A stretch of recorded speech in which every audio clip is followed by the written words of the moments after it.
നമ്മുടെ ജീവൻ നിലനിർത്തുവാൻ വായു, വെള്ളം, ഭക്ഷണം ഇത് മൂന്നും ഒരുപോലെ ആവശ്യമാണ്.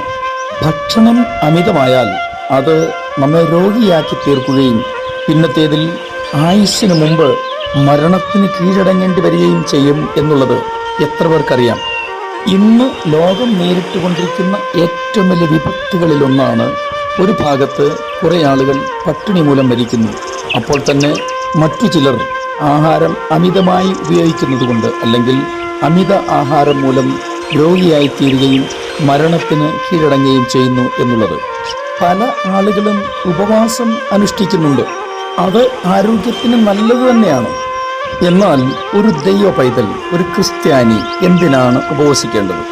അതേക്കുറിച്ച് ചിന്തിക്കാം. ഇന്നും നമുക്ക് യേശുവിനോടുകൂടെ യാത്ര തുടരാം. ചില നിമിഷങ്ങളിലെ തുടർധ്യാനത്തിനായി വിശുദ്ധ മത്തായി എഴുതിയ സുവിശേഷം 17-ാം അധ്യായം 21-ാം വാക്യം വായിക്കട്ടെ. നിങ്ങൾക്ക് കടുകുമണിയോളം വിശ്വാസമുണ്ടെങ്കിൽ ഈ മലയോട് ഇവിടെ നിന്ന് അങ്ങോട്ട് നീങ്ങുക എന്ന് പറഞ്ഞാൽ അത് നീങ്ങും.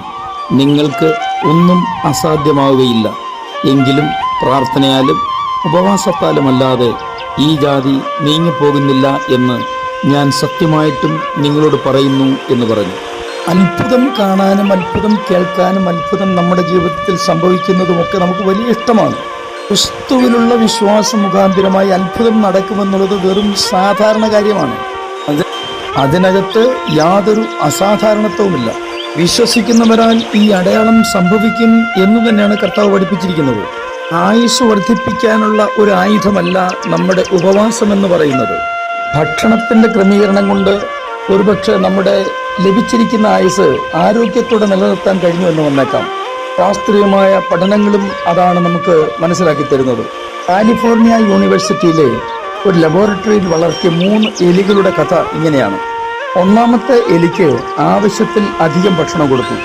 രണ്ടാമത്തെ എലിക്ക് തീരെ ഭക്ഷണം കൊടുത്തില്ല.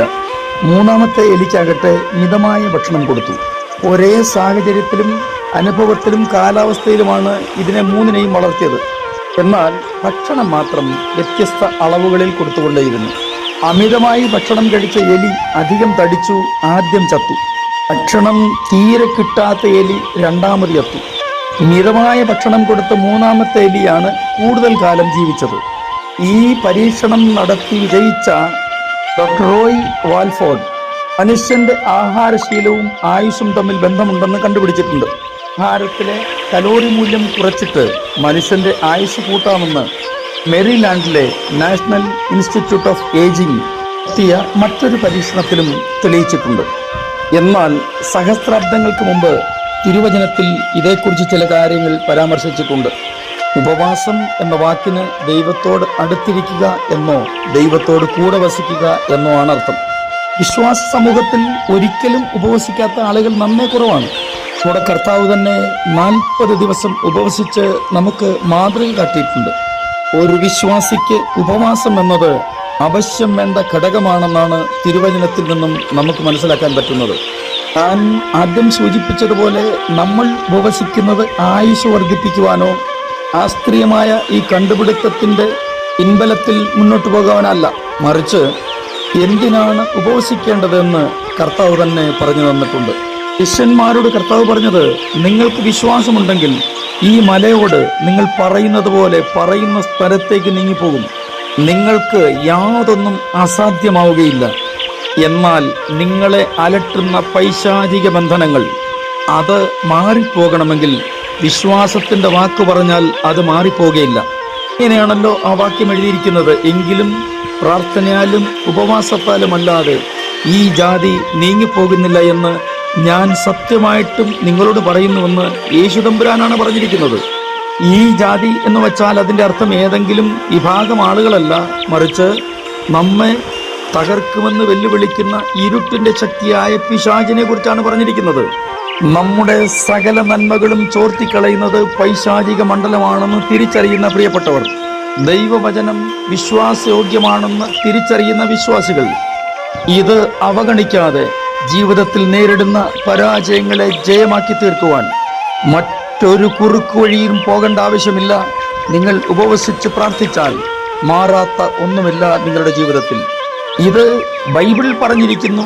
തന്നെയുമല്ല, യേശു തമ്പുരാൻ തിരുവായ്മൊഴി കൊണ്ട് അരുളി ചെയ്തിരിക്കുന്നു. അതുകൊണ്ട് ഞാൻ പൂർണ്ണമായും വിശ്വസിച്ച് നിങ്ങളെ ബുദ്ധി ഉപദേശിക്കുന്നു. നിങ്ങളുടെ ജീവിതത്തിലെ ഏത് പ്രതിസന്ധികളും, ഏത് പോരാട്ടങ്ങളും, ഏത് പൈശാചിക നിലയിലുള്ള അനുഭവങ്ങളാണ് നിങ്ങളുടെ പരാജയത്തിലേക്ക് കൂപ്പുകുത്തിക്കുന്നതെങ്കിലും അതിനെതിരെ യുദ്ധം ചെയ്യുവാനുള്ള പടവാളാണ് ഉപവാസത്തോടു കൂടിയുള്ള പ്രാർത്ഥന. അതേ പ്രിയരെ, നിങ്ങൾ പരാജയപ്പെടുകയില്ല. ലോകത്തിൽ ആരും നമുക്ക് ശത്രുക്കളായില്ല. ഒരു മനുഷ്യനും നമുക്ക് ശത്രുക്കളില്ല. ഒരു വിഭാഗം ആളുകളും നമ്മുടെ ശത്രുക്കളല്ല. ലോകത്തിൽ മുഴുവൻ ആളുകളും നമ്മുടെ സഹോദരങ്ങൾ തന്നെയാണ്. അപ്പോൾ തന്നെ നമ്മുടെ പരാജയത്തിന് കാരണമായിരിക്കുന്ന പിശാചിനെ ഓടിക്കുവാൻ ആയുധമെടുക്കേണ്ടത് ഉപവാസം എന്ന ആയുധമാണ്. തീർച്ചയായിട്ടും ഇതിൽ നിങ്ങൾ ജയം കാണുക തന്നെ ചെയ്യും. ഞാൻ നിങ്ങൾക്കൊണ്ട് പ്രാർത്ഥിക്കുന്നു. സ്വർഗീയ പിതാവേ, എൻ്റെ എല്ലാ പ്രിയപ്പെട്ടവരെയും അങ്ങയുടെ കരങ്ങളിലേക്ക് ഏൽപ്പിച്ച് അനുഗ്രഹിച്ച് പ്രാർത്ഥിക്കുന്നു. ഞങ്ങളുടെ ജീവിതത്തിൽ ഉപവാസത്തോടെയും പ്രാർത്ഥനയോടെയും ജീവിതം മുന്നോട്ട് കൊണ്ടുപോകാൻ ഞങ്ങളെ സഹായിക്കണമേ. യേശു ക്രിസ്തുവിൻ്റെ അൻപുള്ള നാമത്തിൽ തന്നെ ആമേൻ.